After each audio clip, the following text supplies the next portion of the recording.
بسم الله الرحمن الرحيم. الحمد لله رب العالمين، وأفضل الصلاة وأتم التسليم على أفضل الأنبياء وسيد المرسلين حبيبنا وشفيعنا وقرة أعيننا محمد وعلى آله وصحبه أجمعين.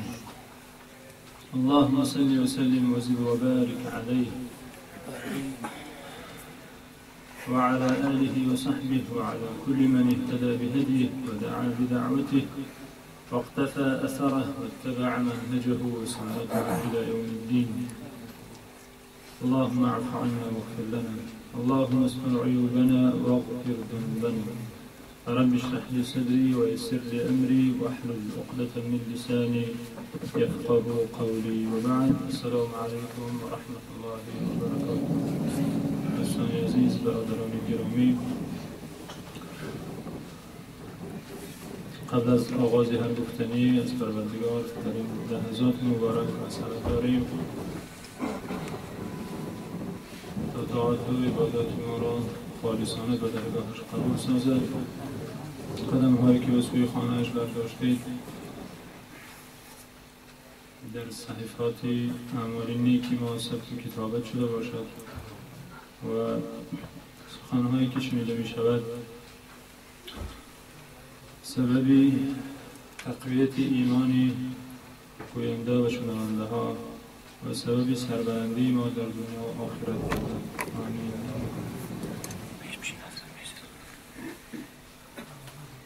اعوذ بالله من الشیطان الرجیم. من المؤمنین رجال صدقوا ما عاهدوا الله علیه فمنهم من قضى نحبه ومنهم من ينتظر وما بدلوا تبدیلا. در شأن بعضی بنده های خالص، بعضی بنده های صاحب امتیاز، بعضی بندگان خوبش خداوند فرموده است در میان مؤمنان جوان مردانی هستند که در عهد با خدا بسته‌شان صداقت کردند. صدقوا ما عاهدوا الله علیه، در عهد با خدا داشته‌شان استوار ایستادند، صادق بودند. فمنهم من قضى نحبه و منهم من ینتظر، بعضی از ایشان در این راه جان دادند و رفتند، بعضی دیگر را منتظرند. و ما بدلوا تبدیلا، عهدشان را تبدیل ندادند، عهدشان را نشکستند، قولشان را عوض نکردند. از جمله آن مردان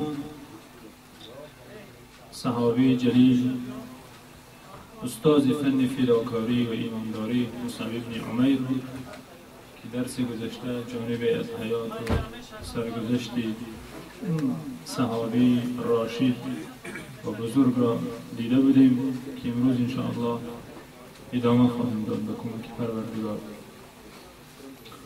خداوند فرموده ولتکن منکم امة یدعون الی الخیر و یأمرون بالمعروف و ینهون عن المنکر و اولئک هم المفلحون.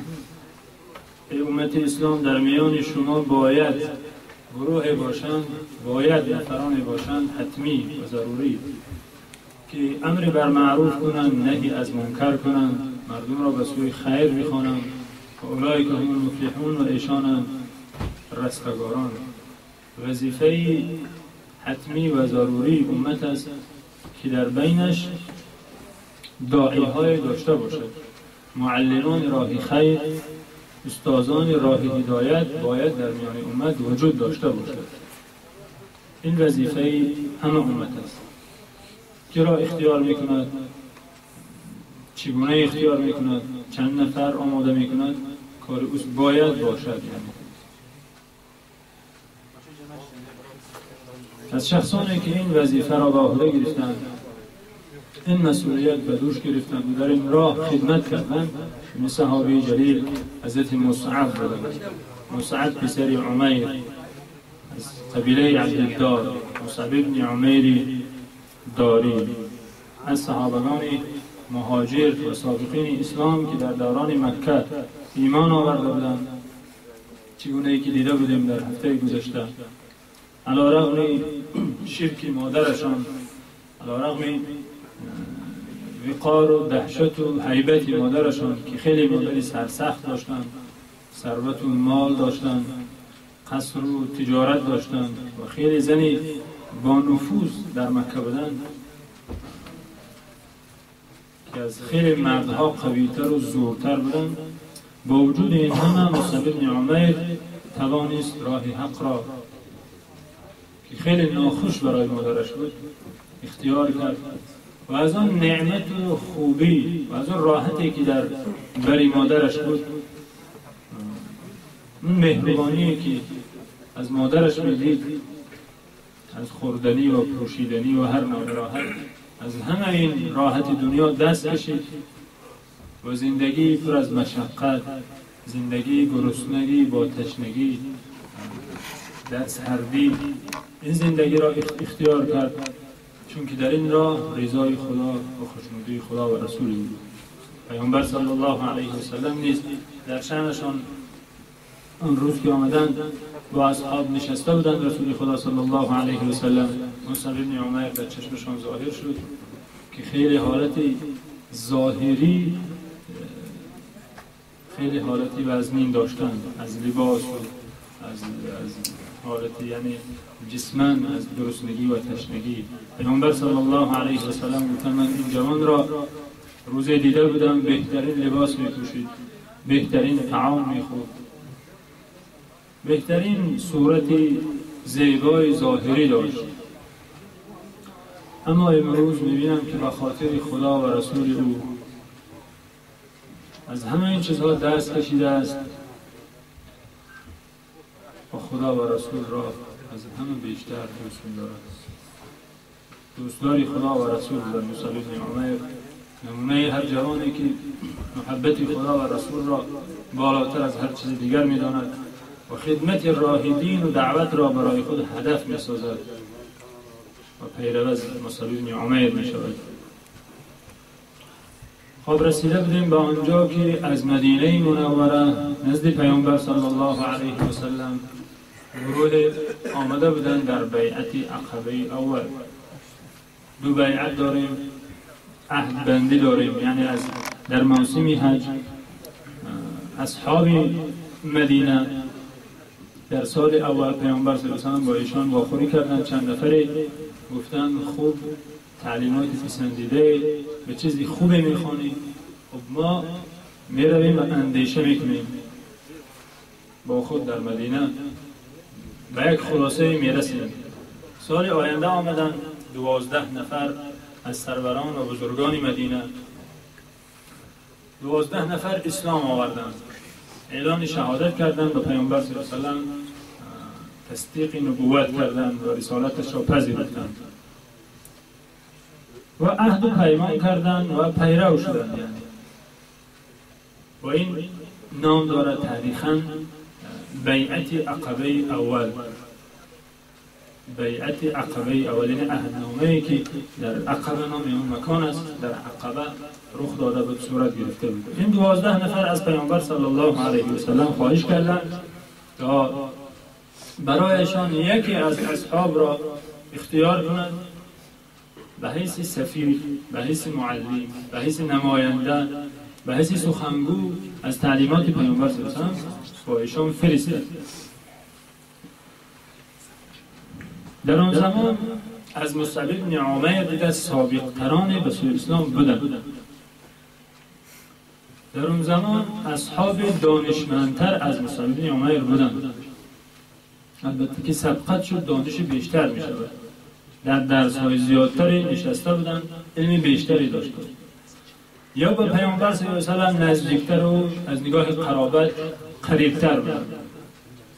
اما رسول خدا علیه السلام مصعب بن عمیر یا مصعب الخیر را اختیار کردند تا فرستاده ایشان برای مدینه منوره باشد.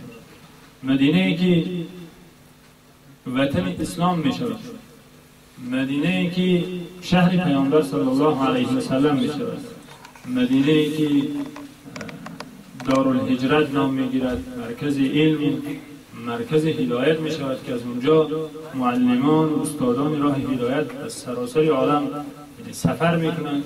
از اونجا لشکر اسلام به سوی آزاد کردن مردمان از اونجا حرکت می کنند.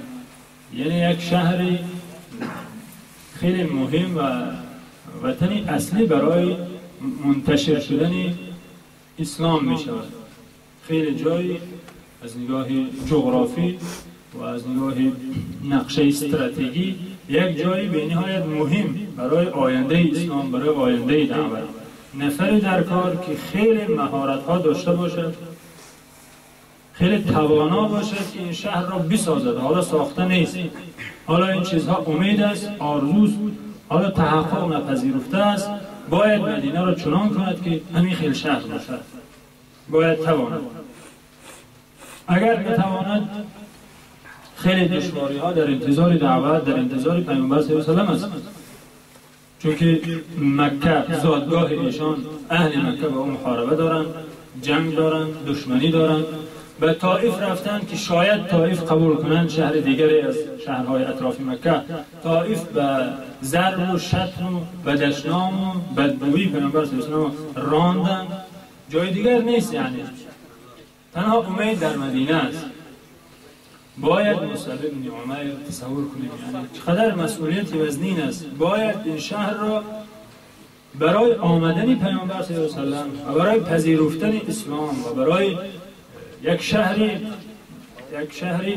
یعنی وطن اصلی اسلام که از اونجا حمله ها می شود و به سوی این شهر هم حمله ها می شود، باید شهر را آماده کند. مصعب بن عمیر در حقیقت جوان توانا بودند و پیامبر صلی الله علیه و سلم بیجا اون اختیار نکردند. از میان اصحاب یعنی تخمین پیامبر صلی الله علیه و سلم و امید پیامبر صلی الله علیه و سلم به مصعب نیز امید ناجان بود. می‌بینیم که چگونه توانستند. مصعب بن عمیر این امانت بزرگ را، امانت دعوت، امانت دین را به عهده گرفتند و با این 12 نفر مدینه رفتند. عقل راجح داشتند، قرآن مبین در سینه داشتند و حلم و صبر داشتند. انسان عجول و سراسیمه نبودند.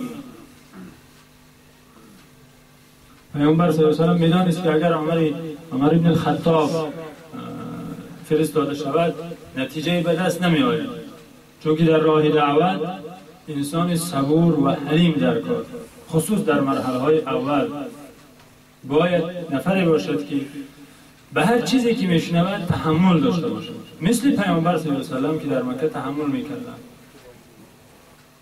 انسان عجول و سراسیمه و انسان بدزبان، انسانی که در حال خشم و غضبش میگیرد، انسانی که دعوت را با دشنام و ناسزا گفتن آمیخته میکند، موفق نمیشود. مصعب بن عمیر جوانی بودند که زبان شیرین داشتند، حکمت داشتند، خیرت داشتند. در راه علم و دعوت حتی از علم و دانش دیده علم و حکمت بیشتر مطلوب است. 10% اگر علم ضرور باشد، 90% دیگر حکمت در کار که اون 10% علم سودمند باشد. علم زیاد اگر با جهل و با خشم آمیخته شود منفعت ندارد، سود نمی بخشد.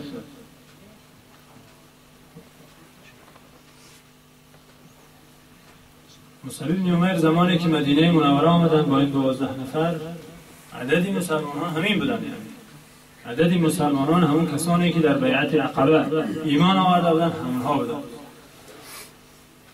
اما به فضل خداوند، به کمک پروردگارشون اولا، دوم به اون استعدادی که داشتن، به اخلاص و به زهد و اون جوانمردی که داشتن، اخلاق زیبا که اهل مدینه را شیفته کردند، به دعوتشان مائل ساختند.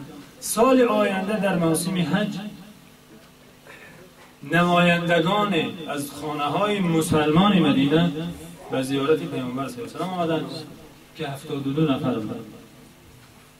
در مدت یک سال 72 نفر اینها نماینده ها دارند، با غیر اینها مسلمانانی بودند یعنی. و 2 زن هم بودند با این 72 نفر، 70 مرد و 2 نفر زن. بله، یکیش اسماء دختر یزید بن سکن،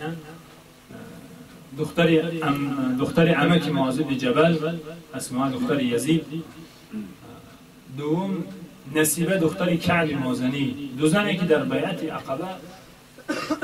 عقبه دوم، یعنی این سال دوم است که سال اول 12 نفر بودن، عقبه دوم 72 نفر که 2 نفرشون زن بودن. بله، برای زن اجازت است که در کارهای جمعیت اشتراک داشته باشه. برای زن رخصت است که در بر مردها در راه خدا خدمت کند. برای زن رخصت است که خانه خدا بیاید عبادت کند، درس آموزد و درس دهد و ملت را و فرزندان خود را و دیگرها را تربیت کند. اما که اگر برای زن رخصت نباشد، بله، آینده ملت در خطر است، آینده نسل در خطر است. در بیعت عقبه دوم 2 زن اشتراک کردند و این زن دوم نصیبه دختر کعب و در جنگ احد شرکت میکند و در بری پیامبر صلی الله علیه و سلم پیامبر را حمایه میکند و در کتفش جراحت میگیرد برمیگردد. از بعض اصحاب، از بعض مردان دیدن نزدیکتر به پیامبر صلی الله علیه و سلم بودند، در بر خنجر و شمشیر در دستشان حمایت کردند و خیلی کارنماییشان پیامبر صلی الله علیه و سلم را خوش آمد. نگفتند که شما زنها باید خانه شدید. سال آینده 72 نفر آمدند با پیامبر صلی الله علیه و سلم بیعت کردند، با معلم اول و استاد بزرگ دیدار کردند. ولی اشاره کردیم که مصعب بن عمیر خیلی حلیم بودند و حکمت و خرد را در راه دعوت کار می‌گرفتند. سر همین بود که کامیاب شدند، موفق شدند، به چیزی ناخوش روبرو نشدند، یا شدند اما توانستند که اون چیزی ناخوش را به چیزی خوش مبدل سازند. یکی از اون صحنه‌ها و موقف‌هایی که روبرو شدند، حادثه عجیبی با اسید بن حضیر. مصعب بن عمیر در خانه اسعد بن زراره گفتنی صحابی از این 12 نفری که رفته بودن، یکیش اسعد بن زراره نام داشتند که مصعب بن عمیر این مهمان یا این داعی یا این معلم در خانه ایشان مهمان بودند و از اینجا با اسعد بن زراره رفته با قبیله ها در کوچه ها در هر جایی که مردم جمع می شدن دعوت می کردن، مردم را برای توحید و خداشناسی می خواندند. یک روز با جمع مردم موعظه می کردند. مصعب بن عمیر با اسعد بن زراره با اهل مدینه صحبت می کردند در جایی که ناگاه اسید بن حضیر پیدا شد و می آمد، چنان در حالت غضب و خشم. اسید بن حضیر سروری قبیله عبدالاشهل از قبیله اوس، یعنی انصار یعنی مدینه دو گروه بودند، دو قبیله کلان و بزرگ بودند، قبیله اوس و قبیله خزرج. اسید بن حضیر شاخه عبدالاشهل از قبیله اوس را راهبر و سیدشان بودند و خیلی انسانی با نفوذ، آبرومند و در شرک یعنی بود پرست بودند. از اینکه داعی از مکه آمده است از یک شهر دیگری در شهر اینها به دعوت دینی نوی پرداخته است، مردم را میخواهد به چیزی نوی، به آیینی نوی برد، خیلی خشم کردند. خیلی اون حمیت و ناموس بت پرستی و شرکش خیلی جوش زد. نه، گفت نباید این صورت گیرد، نباید کسی این شهر ما را، مردم ما را به دین نوی دعوت کند. سعد بن معاذ با اسید بن حضیر، سعد بن معاذ هم سروری و بزرگی از بزرگان مدینه و با اسید بن حضیر رفیق بودند، مشورت کردند و این اسعد بن زراره که مهمانداری میکند داعی را، معلم را، با سعد بن معاذ خویشی دارد. سعد بن معاذ در حالت شرک است با اسید بن حضیر. نام را توجه کنید. سعد بن معاذ، اسید بن حضیر سروران قبیله خودشان در مدینه هستند. اسعد بن زراره صاحب خانه و صاحب این مهمان از مسلمانانی هستند که اسلام آوردن در بیعت عقبه اول و این مصعب را آوردن خانه شان. با سعد بن معاذ که مشرک است حالا و سردار قبیله از خویشی تباری دارند و سعد بن معاذ به اسید بن حضیر میگوید که اگر همین مهمان نو در خانه پسر خاله من نمی بود، من کار او را خودم تمام میکردم، اما مهمانی خویش من است، کار از دست من نمی آید. چرا شما منتظرید؟ چرا کاری نمیکنید؟ گفته اسید بن حضیر را ترغیب کردند که پیش راه این داعی را گیرد و از دین اجداد و بابا حمایت کند. خب اسید بن حضیر هم خشم کردند، غضب کردند و همون نیزه خودشان را گرفتند و رفتند طرفی همین داعی و معلم، در حالی که مصعب بن عمیر از این خشم و غضب این هر دو، از این مصلحت و مشورت بی خبر با مردم دعوت میکردند و دین خدا را میرساندند. و مردم دیدن که اسید بن حضیر میآید. اسید بن حضیر این انسانی با هیبت، سردار قبیله و بازم در حالت خشم و غضبی غیر عادی. خب همه ترسیدن و همه منتظر حادثه ناخوشی بودند. باز نیزه در دستش تیار است، آماده است.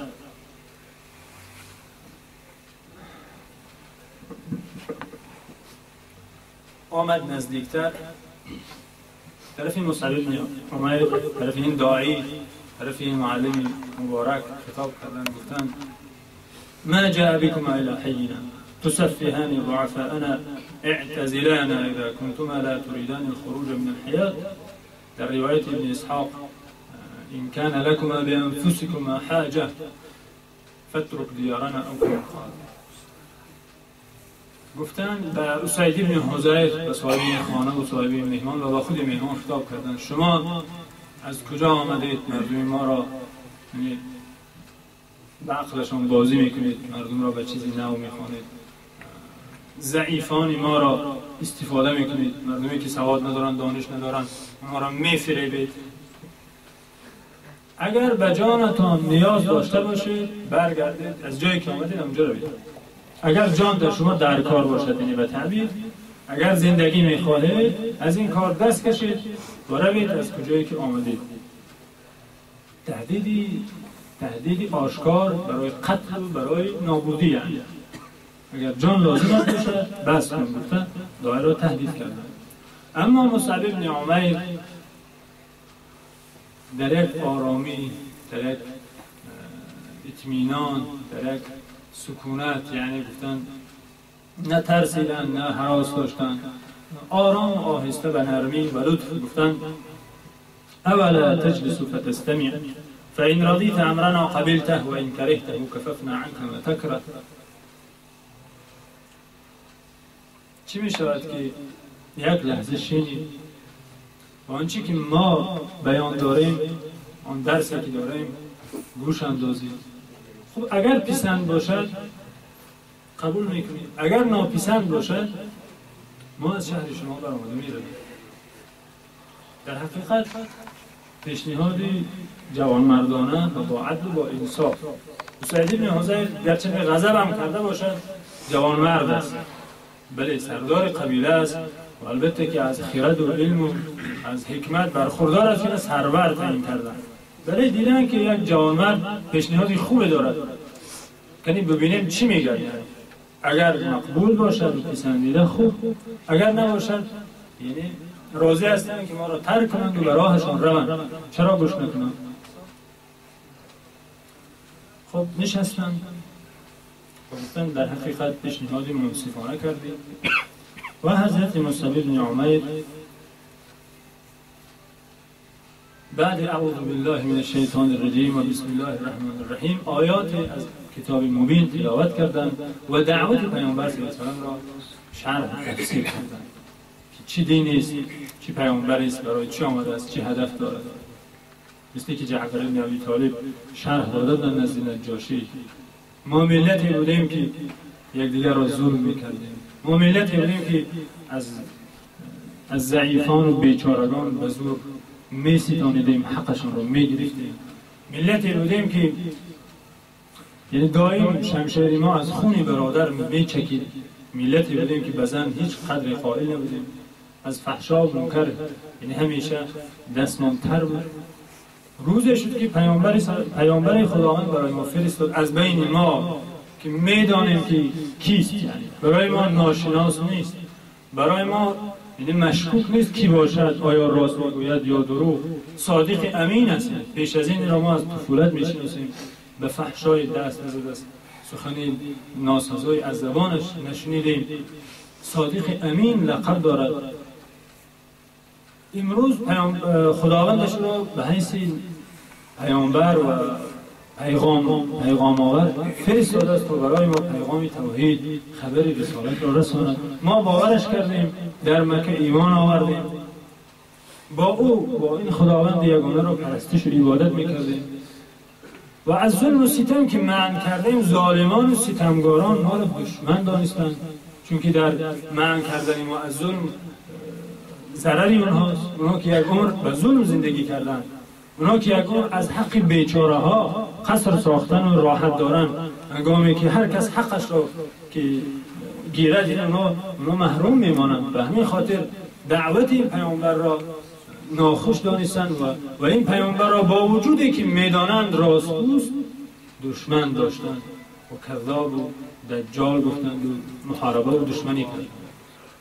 به همین خاطر مرا یعنی به حیث سفیر به سوی شما فرستاد تا شاید قوم شما این دعوت را بپذیرند، شاید شما خردی داشته باشید، شاید شما کمی و عاقبت کارتان بندشید از این دینی که چوب و سنگ میپرستید و هیچ نفعی ندارد بر شما دست کشید. خلاص مصعب بن عمیر دعوت پیامبر صلی الله علیه و آله را بهتر و بیشتر و اسید بن حضیر شرح میداد.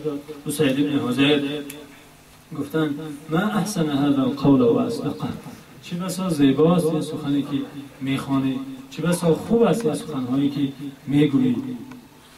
کیف یصنع من یرید ان یدخل فی هذا الدین، هر نفری که خواهد داخل این دین شود باید چیکار کند، راه درآمدش در چیز از کجاست؟ یعنی خداوند هدایت کرد اسید بن حضیر را که به قصد کشتن سفیر پیامبر صلی الله علیه و آله آمده است، هدایتش کرد و نور ایمان در قلبش ایجاد شد، آماده شد که یعنی چیکار کند، پیرو شود و این دین را قبول کند.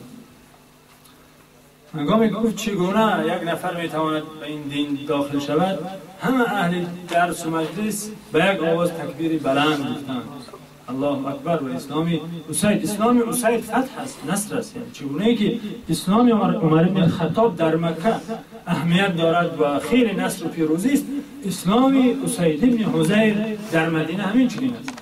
و همین خاطر خوشحال شدند اهل مجلس، اهل درس. حضرت مصعب گفتند یطهر ثوبه و بدنه و یشهد ان لا اله الا الله، لباس و بدنش را باید مطهر کند، تازه کند و بیاید اعلان شهادت گوید لا اله الا الله محمد رسول الله گوید. اسید بن حضیر رفتند که از نظر غایب شدند و برگشتند، قطره های آب غسل از مو سرشان میچکید، آمدند و اعلان شهادت نزد داعی اسلام، نزد اولین سفیر اسلام اعلان شهادت کردند. حکمت و حلم و بردباری و تحمل مصعب بن عمیر سود بخشید که در مقابل خشم و غضب آرامی و پایان رفتن را اختیار کرد و به نرمی و حکمت دعوت کرد. بله، به نرمی و حکمت دعوت کرد که دل اسید بن حضیر مائل شد و نرم شد. هر کسی میخواهد از نام شریعت و از نام خدا و رسول چیزی به کسی رساند، باید فراموش نکند که باید اسلوبی که خدا راضی است، پیامبر او راضی، به اون اسلوب رساند. سخن حق باید اسلوب حق داشته باشد، سخن زیبا و شیرین اسلوب شیرین داشته باشد. اگر سخن حق است، اگر سخن نیک است اما اسلوبی درست دارد، پذیرفته نمیشه، در نظر شنونده منفور و بد می شود همون چیزی که به سوی او خوانده می شود. یک نفر یک خلیفه از خلیفه های اموی را دعوت کردند، نصیحت کردند به یک آهنگی درشت، آهنگی یعنی گوشخراش. این خلیفه که خود دانشمند عالم بودند گفتند مگر شما از موسی کلیم الله بهتری؟ گفتند نه، بهتر نیستم. گفتند مگر من از فرعون بدترم؟ گفتن نه، شما هم از فرعون بدتر نیستید. پس گفتن چرا این اسلوب استفاده می شود؟ شما که بهتر از موسی نبودید. من که